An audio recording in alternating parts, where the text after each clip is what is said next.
And welcome back to my 3-rail O-scale layout. I have finally gotten the layout to a point of where it's nearing completion, and so I just wanted to take the time and give you guys a proper layout tour, which I have not done yet through my layout update series. If you haven't checked out my layout update series yet, I highly suggest you do. There will be a link to it somewhere on the top of the screen right now, and that'll give you a lot of information on how we got from just sheets of plywood to here. So let's get started. My layout, entitled The Long Island and Southern Railroad, was started in December of 2019 with an anticipated completion date of December of 2020. The layout is inspired by both Long Island and southeastern Tennessee. Although I run primarily modern equipment, there are some aspects of steam era and the 1970s on my layout. These are just my general taste. I'm not really aiming for anything specific as a modeler, but just modeling what I enjoy looking at in the general world. All of the track on the layout is made up of Lionel fast track. There are two main lines. The outer loop has a minimum 048 radius, along with the inner loop that has a minimum 036 radius. All of the switches that are on the layout, which are on the inner loop, are also 036 in radius. The two main lines do not have a crossing between the two of them. The only other track that is on my layout that is not Lionel fast track is these easy streets, which are made by Bachmann for my trolley line, and they go good with the street, and hopefully one day I will change the street so the roadway comes up to the edge of the track, so it is level with the roadway. So as for what I use to power my locomotives, I use a MTH Z1000 controller with a 100-watt power brick to operate the inner main line along with the yard.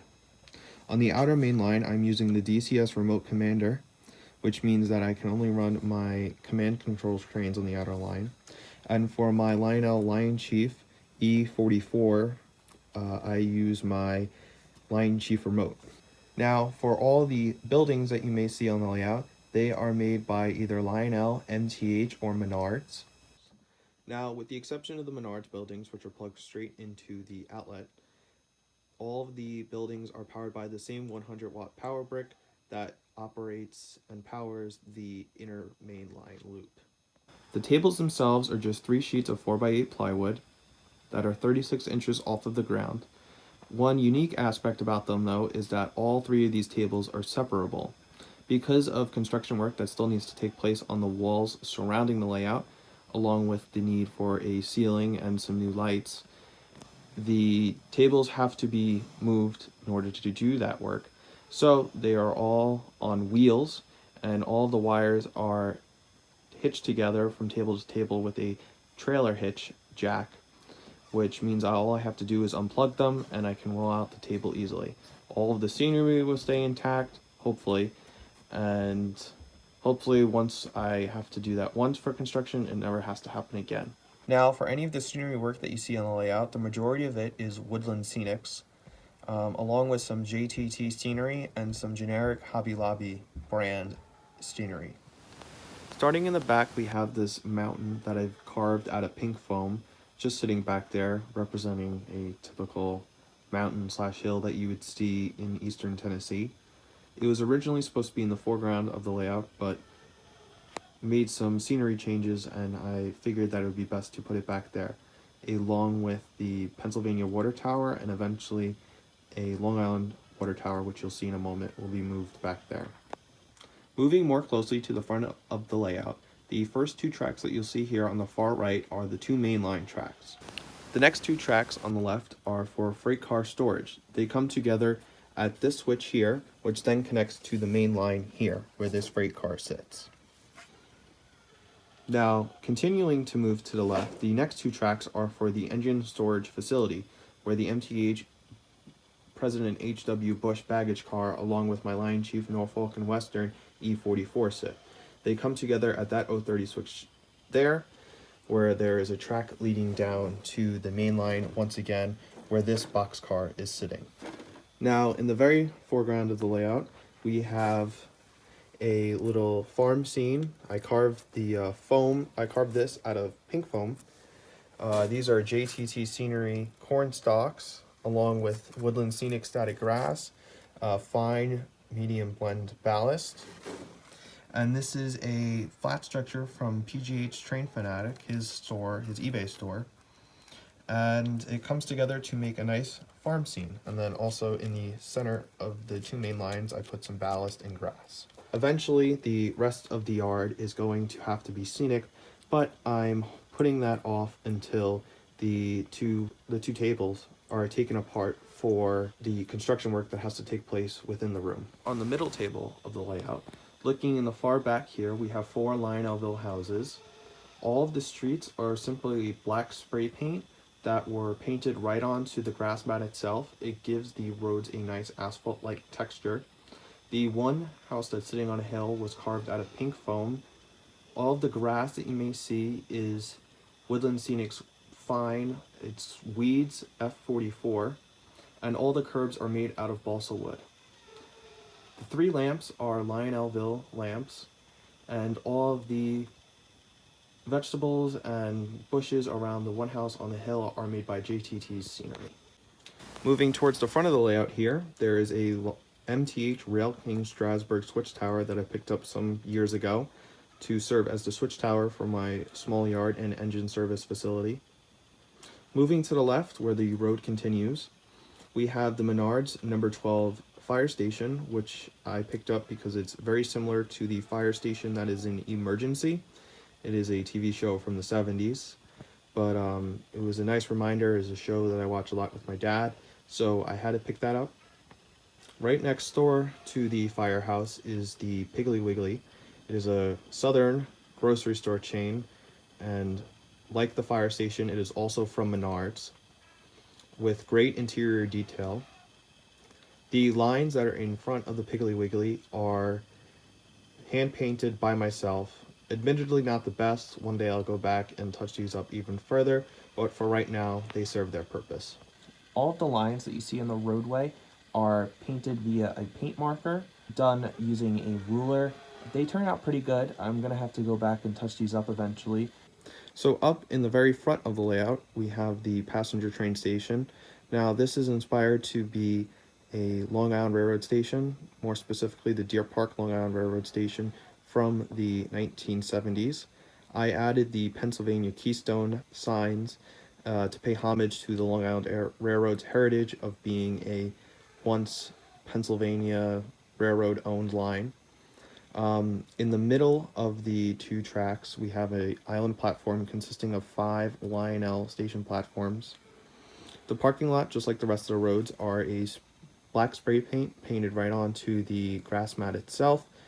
The handicap lines were done using a paint marker, and I just need to wait on a white paint marker to finish up parking spaces on this portion of the layout. Now, as for the few blank spaces that still exist on this table, over in this portion, I am thinking about including a MTH Rail King roadside stand, but making it interchangeable so I can change it with the seasons.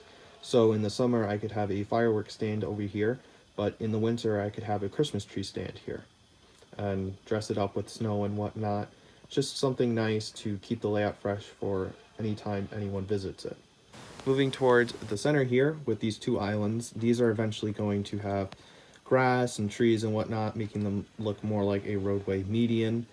I just have to get a small layer of pink foam to elevate it a bit, along with some balsa wood to be used as curves, and then once that happens, I can make these look somewhat complete. Now back next to the Piggly Wiggly, I am thinking about including either an MTH Rail King ice cream stand, or getting the Bachman ice cream stand that looks like an ice cream cone. As a huge fan of ice cream, I think it would be something nice to put right there on the layout.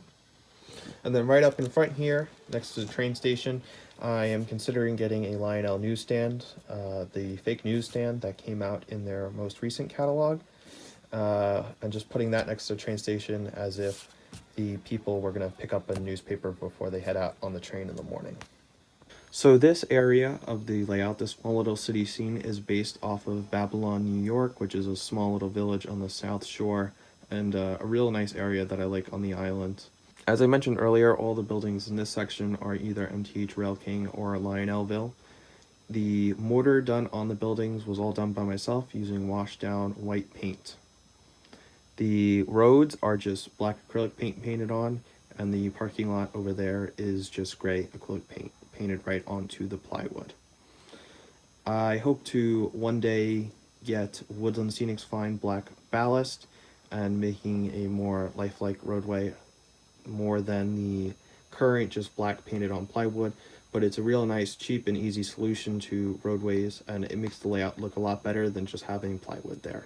Now, although the town area is based off of Babylon, New York, I also have this sign, which is actually a printed out copy of a sign in Dalton, Tennessee on the side of a brick building, which fits in really good here, and just another example of those southern influences on a Long Island inspired layout.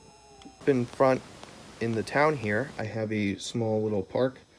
I'm not exactly sure if it's going to stay like this, but for now it is. I have a small little metal figure that is a Revolutionary War general, along with a cannon, just like as a memorial that you find in a lot of town squares, along with a Woodland Scenics grass mat to just provide some texture, and a model power fence to tie the scene together. So in the back corner, I have another foam hill with an Amtrak water tower on it. There are also Woodland Scenics bushes along with JT Scenery wild flowers. It creates a nice little scenic scene in the back that helps tie the layout all together. Now, just one last scene up in front here. I have a Menards billboard with a little campaign sign and Woodland Scenics static grass and some dirt, just to make it look like a disused area. Alright, well that about wraps it up for the layout tour here. I hope you all enjoyed, and make sure to stick around to watch the trains in action. If you enjoyed the video that you just watched, I highly recommend that you subscribe, hit the bell button, so this way every time I upload new videos, you'll be able to get a notification right away. Thank you everybody for watching, and stay safe.